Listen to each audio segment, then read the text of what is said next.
Je déteste la lune. J'en ai peur. Quand elle brille sur certaines scènes qui nous sont chères, elle les rend parfois inquiétantes et hideuses. C'était en cet été spectral. La lune brillait sur le vieux jardin où je me promenais. L'été spectral aux fleurs narcotiques, aux mers de feuillage humide qui procurent des rêves insensés aux multiples couleurs. Alors que je marchais le long du ruisseau de cristal, j'ai aperçu des rides étonnantes, tachées de lumière jaune, comme si des courants furieux entraînaient ces eaux placides jusqu'à d'étranges océans qui ne sont pas de ce monde. Étincelantes et muettes, brillantes et sinistres, ces eaux maudites par la lune se hâtaient vers je ne sais quel but. Tandis que, des rives abritées, des fleurs de lotus blanches voletaient l'une après l'autre dans l'air chargé d'opium et tombaient avec désespoir dans le ruisseau, passant en tourbillonnant de façon horrible sous les arches du pont sculpté et regardant en arrière avec la sinistre résignation de calmes visages morts.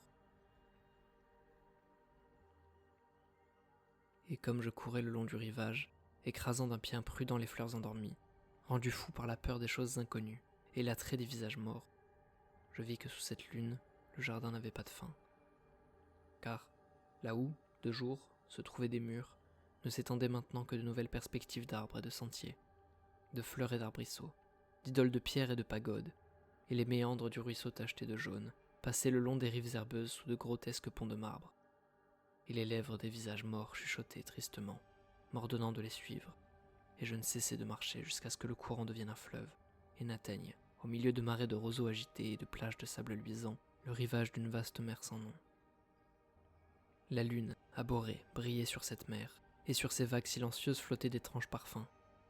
Comme j'y voyais disparaître les visages de lotus, je regrettais de n'avoir pas de filet pour les capturer, et apprendre d'eux les secrets de ce que la lune imposait à la nuit. Mais quand elle disparut à l'ouest, et que la marée paisible se retira, loin du lugubre rivage, je vis sous la lumière de vieux clochers que les vagues découvraient presque, et de blanches colonnes gaiement décorées de festons d'algues vertes. Et sachant que tous les morts s'étaient rassemblés en ce lieu englouti, je tremblai, et je ne voulus plus parler au visage de lotus. Et pourtant, lorsque je vis, au loin sur la mer, un condor noir descendre du ciel pour chercher le repos sur un vaste récif, je l'aurais volontiers interrogé, pour lui demander des nouvelles de ceux que j'avais connus quand il vivait.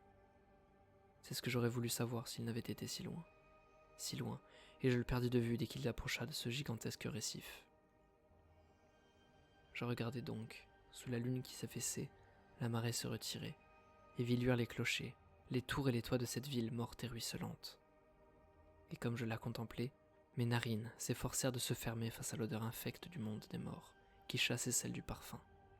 Car en vérité, on avait rassemblé en ce lieu oublié la chair de tous les cimetières, pour que de gras vers marins la rongent et s'en repaissent.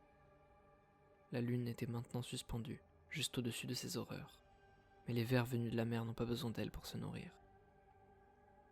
Tandis que j'observais sur l'eau les rides qui trahissaient leurs contorsions, je fus parcouru d'un frisson glacé, venu de là où le condor était allé, comme si mon corps avait perçu une nouvelle horreur avant que mes yeux ne l'aperçoivent. Et mon corps n'avait pas tremblé sans raison, car lorsque je levai les yeux, les eaux avaient encore baissé, découvrant largement le récif dont je n'avais jamais vu que le bord. Je compris alors que ce n'était rien d'autre que la couronne de basalte noir d'une idole répugnante. Son front monstrueux brillait maintenant sous la faible lumière de la lune, et ses ignobles pieds fourchus devaient, des milliers de mètres plus bas, battre la vase démoniaque. Je criais, craignant que son visage caché ne se dresse au-dessus des eaux, et que ses yeux ne se portent sur moi après que la lune jaune, traîtresse et fourbe, se fût enfuie. Et pour échapper à cette horreur implacable, je plongeai avec joie, et sans hésiter dans les bas-fonds puants, parmi les murs couverts d'algues et les rues englouties, de gras vers marins se régalent de la chair des morts.